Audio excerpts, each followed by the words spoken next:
Welcome to my class, student. It's class 8 English Honeydew. We are doing chapter 2, the tsunami, and this is the second session. This is session 2, and we are going to read the text. In the first part, what have you learned? You learned what is tsunami, what is tsunami, where it hit, and then the real story, and the real story of the people who are living in a village in an island that was in among the Andaman and Nicobar Islands. And in that island, what happened when it was hit by tsunami? Two characters you came to know about, two story, that story of Ignatius and story of Sanjeev. Now let's see what happened to the rest of the people.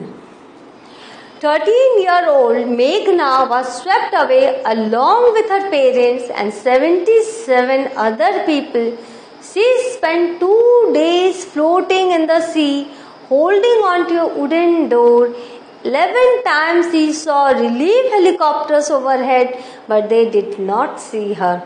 She was brought to the shore by a wave and was found walking on the seashore in a daze. Now there is another character, that is Meghna, who was 13 years old.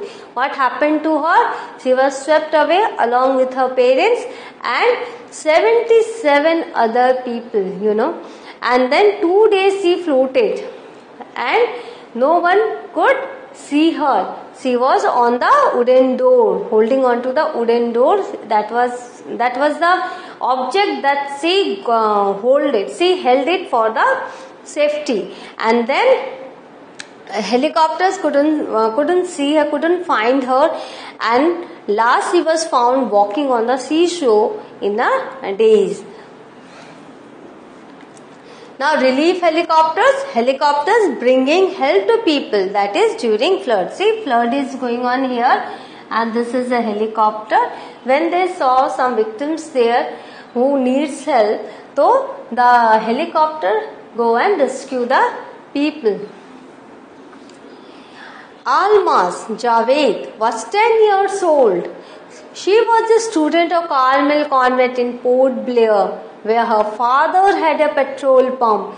Her mother Rahila's home was in Nankauri Island. The family had gone there to celebrate Christmas. Now here one more character you are seeing, one more character, that is Almas Javed, and he was only 10 years old. He was a child. She was a child, and what happens? She was a student of Carmel Convent in Port Blair, and they went to the Rahila's home that was in Nankauri Island to celebrate Christmas. What happened there? When the tremors came early in the morning, the family was sleeping. Alma's father saw the sea water recede. He understood that the water would come rushing back with great force. Now with the experience, he understood as water is receding, that means it will come again with force.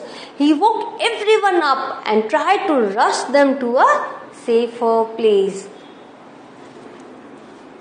Now recede moved back from where it was. As they ran, her grandfather was hit on the head by something and he fell down. While running, the grandfather couldn't have control on him and he fell. Her father rushed to help him. Then came the first giant wave that swept both of them away. So you are seeing how both of them were swept away by sea. See, this happens when the earthquake comes or when tsunami comes. This is the picture of destruction. This happens every time whenever there is a tsunami. Alma's mother and aunt stood clinging to the leaves of a coconut tree, calling out to her. A wave uprooted the tree and they too were washed away. Just see, they stood clinging to the leaves of a coconut tree and that was also uprooted by the waves and they were too washed away. Alma saw a log of wood floating. She climbed onto it. Then she fainted. When she woke up, she was in a hospital in Kamutra.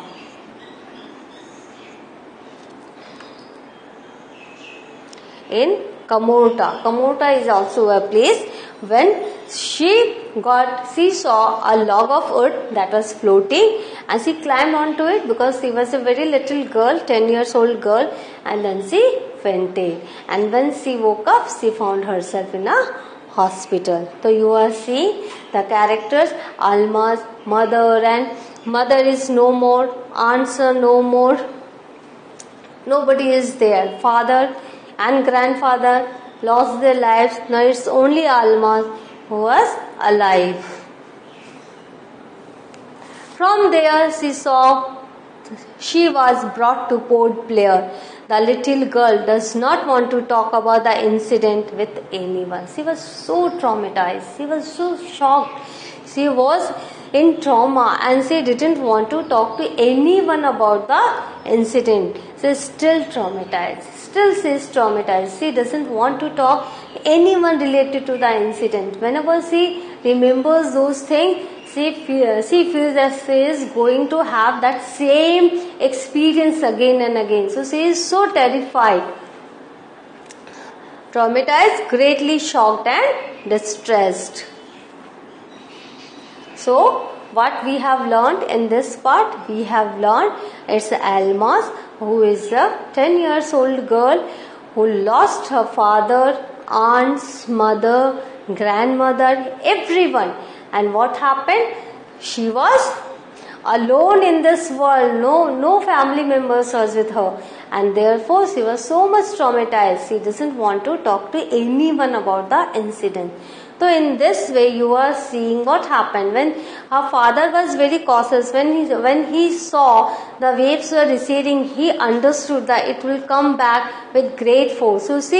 So what happened? He informed everyone and all went to the safer place. But grandfather, father, mother, aunts, nobody could save their lives. And the strong wave swept them away. Only Almaz was alive. So this is the thing. This happened during that tsunami, during that time. And two incidents you have seen. Now we will find some more stories, some more characters in the next part of the story.